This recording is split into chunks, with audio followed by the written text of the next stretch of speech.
Growing up, my mom sprouted mung beans, fenugreek seeds, and chickpeas all the time. Pretty much every night we ate sprouted beans several times a week. It was part of her routine. Before she went to bed, she would soak her beans, and the next night she would set it for sprouting. It was just a regular thing that she did along with making yogurt. And so today I wanted to kind of experiment with all of the different beans that I have on hand and see how they do, see how long it takes for them to sprout, and what it looks like. So we have black chickpeas or kala chana. We have some dried peas. We have some mung beans. We have some moth beans. We have some chickpeas.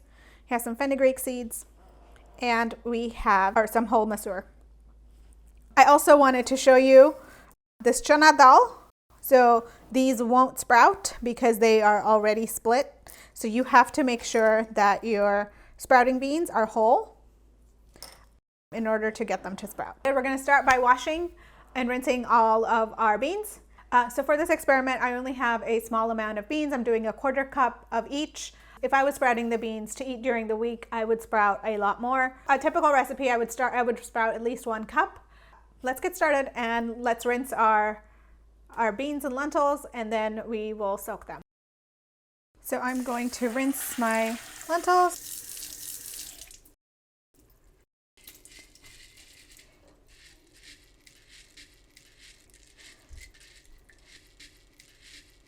Just rinse your chana. Just swirl your fingers around through them and just pour the water out. So just rinse the chana and the water should run clear. There you go. These are nice and clean, ready for soaking. And repeat with all of the other lentils. Drain. Gonna rinse the methi seeds or fenugreek seeds. Just definitely should be using a bigger bowl here. I'm going to take my chana and I'm going to transfer them into a mason jar for soaking. And then I'm just going to fill it up with water. About 2 to 3 times as much water as I have chana. So we're going to let them soak for 8 to 12 hours or overnight. You can definitely let them soak a little while longer if you need to. Cover them, set them on the counter, and let them be overnight. It's been a little bit over 24 hours, which is definitely pushing it for your sprouts, but I have done this before and it works totally fine. What I'm going to do is show you what the beans look like now, and then we're going to go rinse them. We're going to set them to sprout, and I'm going to experiment with 2 different methods. The method that I grew up using, the one that my mom uses every single day, and the jar method that I often use as well. So let's get started. I want to show you how much each of these beans have grown in size. They're taking up a lot more space in the jar. You can see that they've definitely expanded in size and they're just much more plump. Okay, so now I'm going to use a colander to rinse my beans. I want to make sure to clean the jar really well as well. And I'm just going to give my beans a really good rinse. And I'm going to give my jar a really good rinse.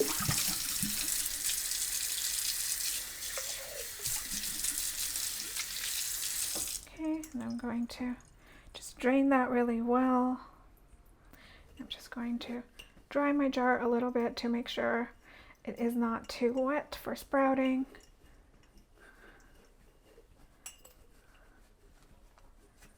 Then I'm going to transfer the beans back in here gently. So I have rinsed all of my beans and lentils, and then I have also dried out the jars that they're in of any excess moisture. And now we're going to set our beans to sprout. So I have 2 different methods that I want to show you. One is the traditional method that my mom has always used, and that is the colander method. So basically what I'm going to do is I'm going to take a bowl and a colander. Any kind of a colander works. This kind of colander with large holes or a mesh colander works just as well. And what I'm going to do is I'm going to use a clean kitchen towel with that. And then the other method I'm going to show you is the jar method.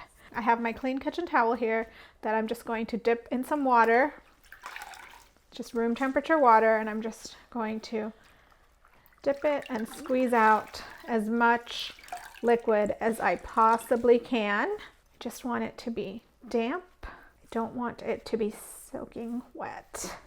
And now I'm going to set this inside my colander just like that. And since this is a test, I'm going to take about half of each of my beans and just put them in here side by side. I'm going to let half remain in the jar. So I have my chickpeas, I have fenugreek here, I have some whole masoor, black chana, kala chana next to the chickpeas. And then the peas. I've actually never sprouted peas before, so let's see what happens with them. This is a complete experiment here. But I have all of my beans right here in the colander, and I'm just going to cover this up like that. I'm just going to set this in a dark spot in my home, and I'm going to check it in the morning, so after about 8 hours, and then I will check it every 8 hours after that. And then really our jarred method is just really simple. We have our jars. I'm just going to put them all together like this, and I'm going to cover them and also put them in a dark spot, and we'll see what works better. I'm going to rinse our lentils to make sure that they have enough moisture to sprout and that they are not getting slimy. So I just fill the jar with a little bit of water, shake it around a little bit, and then drain the water, and try to drain it really well so that the moisture isn't being trapped in with the beans. Fill them with a little bit of cold water, shake around a little bit, drain.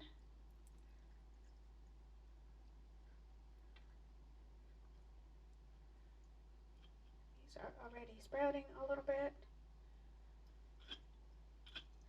Just drain really well. There we go. It's been about 50 hours since we started our sprouting process. So let's check on the sprouts and see how they're doing.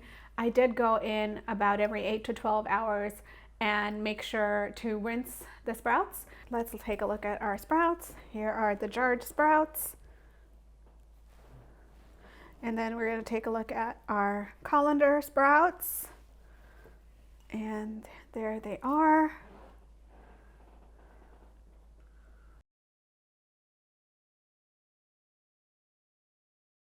Some things I'm noticing right away is that the chickpeas in the jar are pretty slimy, and they actually look pretty good. They look great here.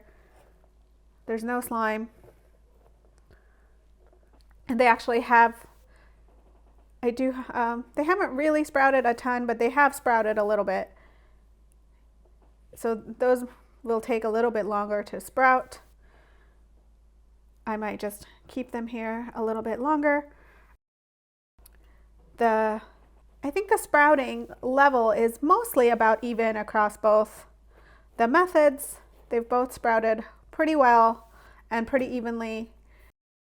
I think the only difference I'm really noticing is that both the white chickpeas and the mug beans are a little slimy in the jar, and that could just be because I either didn't rinse them enough or because of how the jar trapped in the moisture. I definitely think it's a lot easier to sprout with a colander like this because the fabric helps absorb any excess moisture. One of them is a jarred chickpea and the other is a colander chickpea. And they're about the same. And there you have it. Sprouted beans, pulses, and lentils. Super easy to do. I love adding these to salads raw. In fact, I love snacking on many of these just raw. The moth beans, the chickpeas, the mung beans are fantastic for snacking raw or adding to salads raw. The fenugreek or the methi seeds make an excellent quick pickle. My absolute favorite with just some raw mango, lemon juice, chili powder.